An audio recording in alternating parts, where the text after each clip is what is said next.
Attempt in the city turns tragic. Today was designated Zero Murder Day as Baltimore City tried to get through a 24-hour period with no killings. However, it did not come to pass. At about 3:30 this afternoon, two gunmen held up the mainline auto parts store on Reisterstown Road in Pimlico. During the robbery, a 60-year-old employee was fatally shot by one of the men with a shotgun. He died a short time later in Sinai Hospital. Tonight, police continue to search for two suspects who fled on foot. This latest shooting brings Baltimore's death toll to 263, and that's two more than all of 1990. When will it all stop? Well, that's the question that residents gathered tonight are asking as they take part in the Stop the Violence rally. Channel 2's Yolanda Graham joins us now live from Hopkins Square with the very latest. Yolanda? Hi, Beverly and Stan. This Stop the Violence rally is just about over, winding to a close. But even though it is about to end, the organizers are hoping that the message will be a lasting one.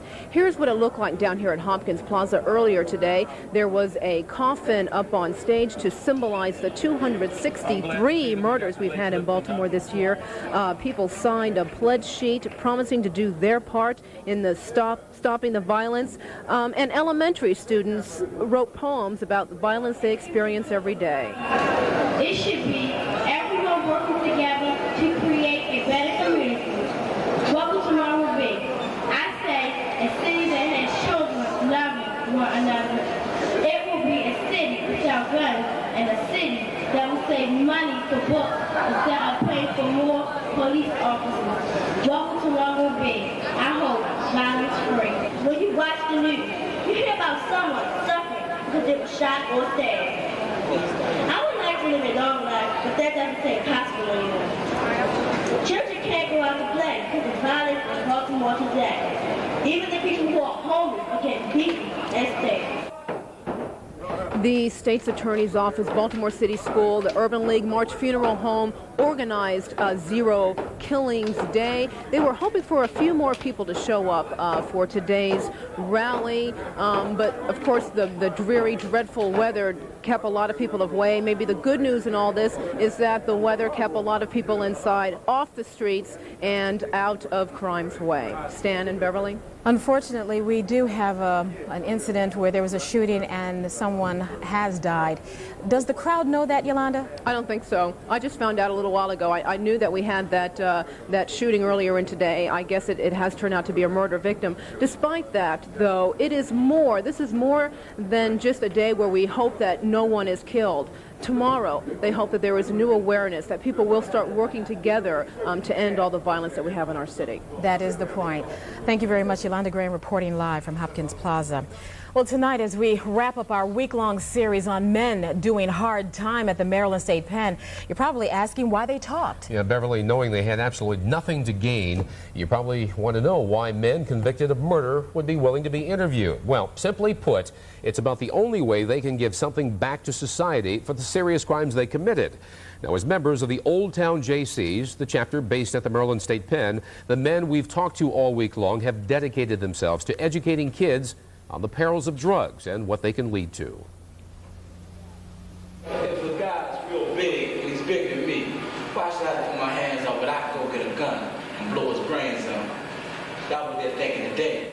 Tragically, it's happening much too often and in record numbers, and many victims have been innocent bystanders caught in the crossfire. What's going on? What do you think? I think all that shit, shooting little kids, innocent bystanders, over some drugs, and for nothing. It's uncalled for, you know. We gotta look at the heart of the matter. You keep taking the recreation centers from us and leaving us on the corner. You can't bring nobody bus aside. You ain't doing so much you probably can do. Because you probably say, okay, well, it's a recreation center down the street. If I send my son down the street while I'm at work, I believe he's gonna be taken care of. But the recreation center ain't there. So ain't no down the street, it's down on the corner. And once you get on the corner, you exposed to everything. If you're going to school, I would say you're on the right path. If you're not in school, I would say you're heading this way to where I'm sitting at.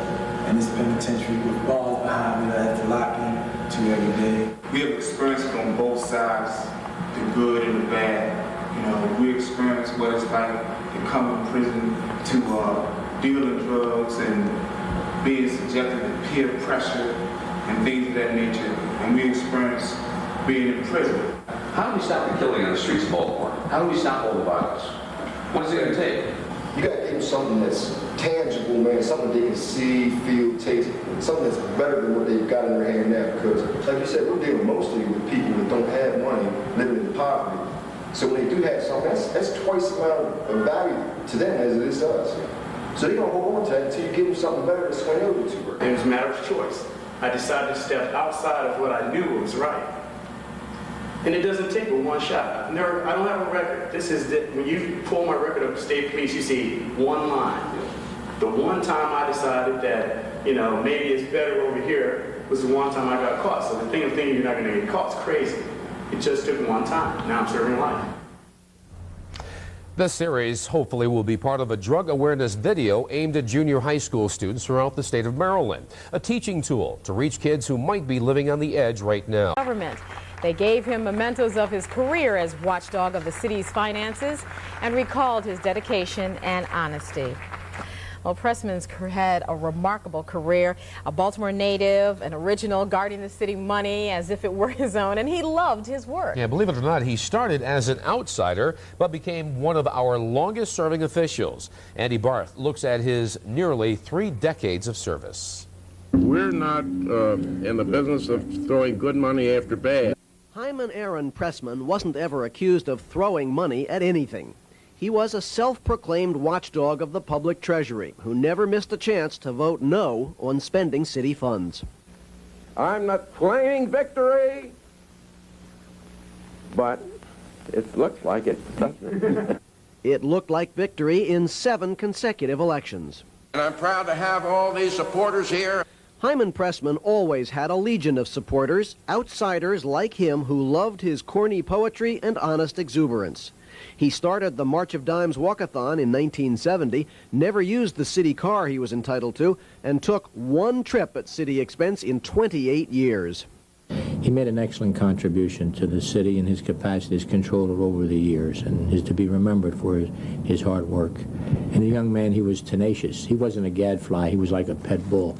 Pressman liked the limelight. He installed TV lights in his City Hall office, at his own expense, of course, to encourage interviewers. He wore colorful ties and black-eyed Susans, and he had opponents, but not enemies. We exchanged words more than once. But Hyman brought a certain joie de vivre to politics, a certain excitement that I think is sorely missing in government today. He was a character. Oh, he was a character. There's no question about that. And he kept you on your toes, and he kept people involved. Today, Hyman Pressman was awarded plaques and proclamations and citations and commendations, and most important of all, the respect of his peers. God bless Mr. Pressman. He was a gentleman, a scholar, and a hell of a good worker. Jaime had a tough job as our city's watchdog, guarding the public trough.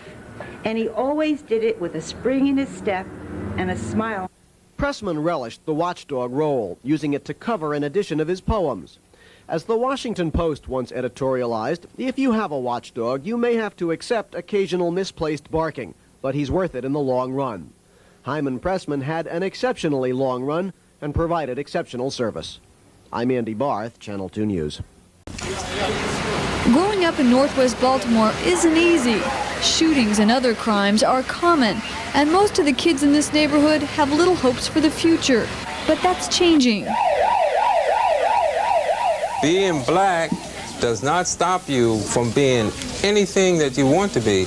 And most of the men that you will meet are going to be strong black leaders in the community. Dr. Charles Bowie is teaching this 3rd grade class something they won't learn in any book.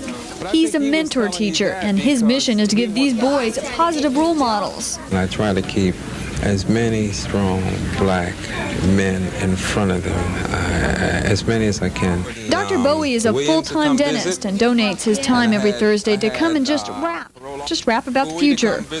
Right now, when you dream of yourself 30 years, 20 years from now, what do you think you'll be doing? Working. And who said they want to be a millionaire? It's been going on for 2 years here at Liberty Elementary, and the results so far are positive. He just encouraged us to do stuff that we couldn't do. If other people could do it, we could do it too when we grow up. Dr. Bowie hopes to continue his mission at least until these boys leave Liberty Elementary. These kids will graduate in the year 2000, and although the program's only been going for the last 2 years, Dr. Bowie hopes they'll remember the principles they learned here for the rest of their lives. In West Baltimore, Linda Brashears, Channel 2 News. Years old, he's a great-grandfather, and he always carries a .357 Magnum. Today, Captain Ray said the gun saved his life and that he'll continue to use it as a method of self-defense. Yesterday, the owner of a Baltimore liquor store was faced with 2 alleged robbers, and one of them had a gun.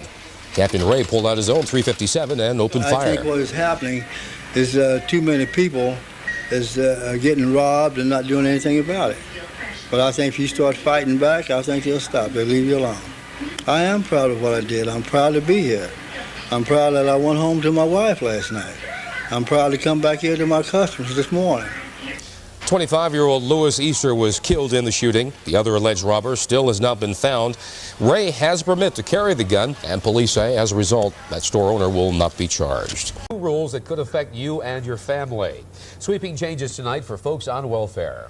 Aid to dependent children will be cut by 30%, and that's not all. Public assistance will become a loan instead of a grant, and the emergency assistance program, it will be eliminated.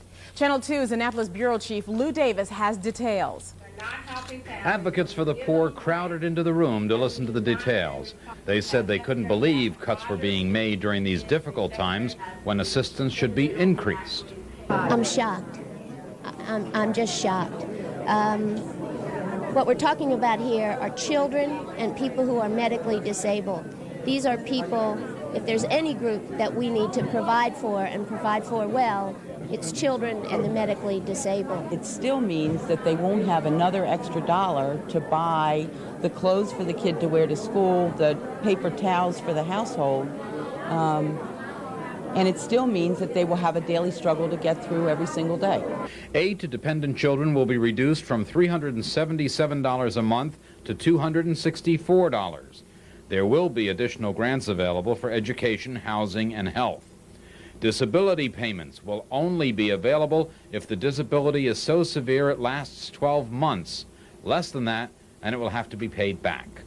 The state-funded emergency assistance program will be eliminated. State officials say most of those recipients will be served by Social Security. The state says these are not reductions, only changes to encourage more responsibility on the part of the recipient. We're going to help to meet your financial needs, but at the same time, you've got to become more responsible parents, that this is not to be a way of life for you, that the service is temporary, time limited, that will help you to meet your needs, but you've got to do something for yourself. All of this is still very preliminary. These changes will require approval by the state legislature, and because federal funds are involved, approval by the federal government. And that will take time. At the Department of Human Resources, Lou Davis, Channel 2 News. Lou Davis says state officials say they expect the changes will be in place by April of next year. So just how will this new restructuring plan affect families with dependent children? With more on that side of the story, here's Channel 2's Randy Page. While Wanda Carter's 2 young children are at school, you can find her here, the YWCA, in a typing class.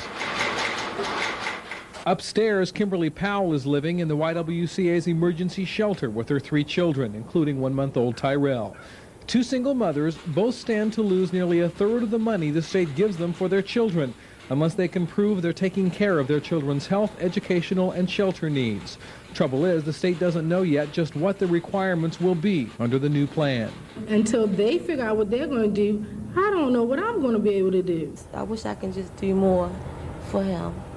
You know, he had to suffer, and me being a single parent, you know, it's my responsibility, but the state is not making it any easier. All of the mothers we spoke to today said they have no problem with the basic requirements of this plan, saying they're already taking care of their children's educational, health, and shelter needs. But the mothers are deeply concerned about 3 extra layers of red tape, which could stand between them and their ability to make ends meet. Please don't cut the aid to the children and the families with dependent children. If you do have to cut, don't cut so deep. Any deeper, they say, and the wounds of poverty will never heal. In Baltimore, Randy Page, Channel 2 News. The proposed state cuts will take effect July 1st unless the federal government decides to object. Local high school students opened their hearts to help the less fortunate today. And tonight, we give them a Channel 2 tip of the hat for their efforts. Students from Forest Park High served up lunch to more than 100 Baltimore homeless. These students gathered at the corner of Baltimore and Guilford Streets, handing out the meals. Their warm response on this very chilly day is just part of a community service project. At the Times, charitable donations are down. Just ask Bee Gaddy, Baltimore's leading advocate for the homeless and hungry. Now, she's hoping to feed thousands of needy Baltimore families this Thanksgiving, but she needs a lot more help to get the job done, as Channel 2's Randy Page reports. Okay, so I got to get these out of here today because they're sewing. Bee Gaddy is a legend in Baltimore. Her endless energy and optimism have helped Baltimore's homeless and hungry over the years. But this year, times are tough, and donations are dwindling.